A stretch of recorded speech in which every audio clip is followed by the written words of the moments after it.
paano dumikit ang abara kung may rabies. Ayan siya guys. Kahit ihulog mo, itabi mo, hindi talaga siya mahulog. Makapit siya kasi may rabies. Nakalma to ng pusa guys. Natusok talaga niya. Hindi siya talaga nahulog guys na. Kahit itabi mo siya. Abara to guys. Ito yung nagsisipsip ng rabies. Ito nagsisipsip ng rabies. Yan. Natusok ngayon ng pusa eh. Umakit kasi siya sa pinto. Gusto niyong pumasok sa kwarto. Tinulak ko. Nakalimutan ko may kuko siya. Tusok talaga ako eh. Grabing dugo nito. Yun. Inano ko. Dinikitan ko ng abara. Grabing kapit. Ibig sabihin may rabies pa. Mahulog lang siya kung wala ng rabies.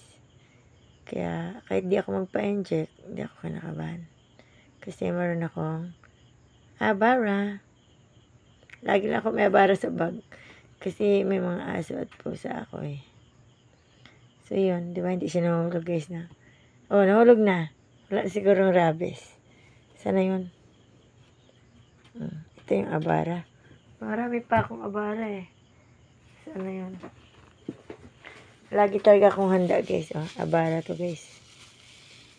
Malaki. Malaki tong abara ko.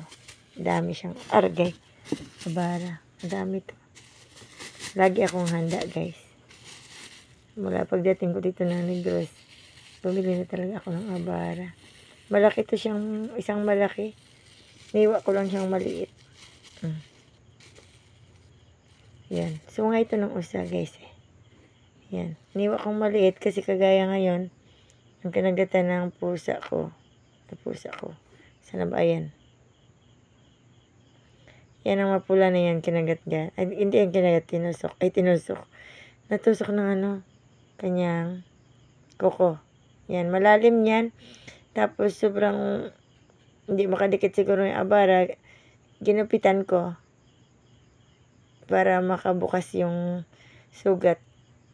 Nano ko ng nipper. So, yun. Sinsya na sa kuko ko kasi pag nagpuputol ako ng mga gulay, syempre gaganon talaga yung kuko guys. Tsaka hindi ako nagmamanicure dahil tatrabaho din naman uli ako. So, bihira na ako magmamanicure. Sayang pera. Na lang, twice a week na lang ako magmanicure. So, nagtatrabaho lagi. Yan. Kaya alam nyo na yung abara guys. So, nga ito ng use. Isang malaki to. Hiniwa-iwa ko lang. Kasi kung maliit ang didikitan, hindi kaya dumikit kung malaki. Kaya ngayon, liit lang ng tusok ng pusa. Tapos pag naganyan na, wala na akong kaba kasi nasipsipan na guys eh. Kasi nung nakagatan ako ng aso nakaraan, yung mga kasabayan namin na nakagatan ng aso, nagva-violet yung sa kanila guys, nagva-violet. Pero yung sa amin, dahil nadikitan ng abara, walang hindi na namaga, sumara na. Yung sa kanila namamaga, nangingitim yung paligid, at kumikirot. Sa amin, wala nang kirot, gumaling na kasi dinikitan namin ng abara. Kaso lang nga, kagat talaga yun ng aso. Siyempre, yung ngipin ng aso, kabahan tayo. Pero ito, kalmat lang ng pusa, kaya hindi ako kabahan. So, dikit lang siya. Ito masyado itong mabigat. Sa pang malaking kagat yan ng aso. Lalo tong mas malaki. Ito lang, ito malaki din. So, sana ba yung maliit ko kanina? Nadinikit ko sa sa aking, ito, malaki din to. Pang malaking kagat. Kaya nakaraan, dalawa yung kagat ng aso, kabila at kabila. Kaya, kagaya nito, sa kabila, ito sa kabila. Ganon. Kagaya ngayon, maliit lang yung butas ng, ng pusa. Ito lang. Kasi, hindi man didikit yung yung ibang klase. Grabing kamay guys. Trabahador na kamay. Grabe na kamay, no? Pasensya na sa kuko ko. Hindi yan siya dirty na yung sa mga gulay yan, yung dagta. Hindi yan maalis. Maliban lang pa manicure ka at kakagurin nila yan ng pusher. So, dito sa probinsya, bihira na lang ako kasi magpalinis. Sayang. Pero lang yan, yung kapag kumapal na talaga, 2 weeks, 3 weeks, saka na magpalinis ulit. So, ngayon, naintindihan nyo na yung abara. Nakusa siyang nahulog. Hindi na siya didikit.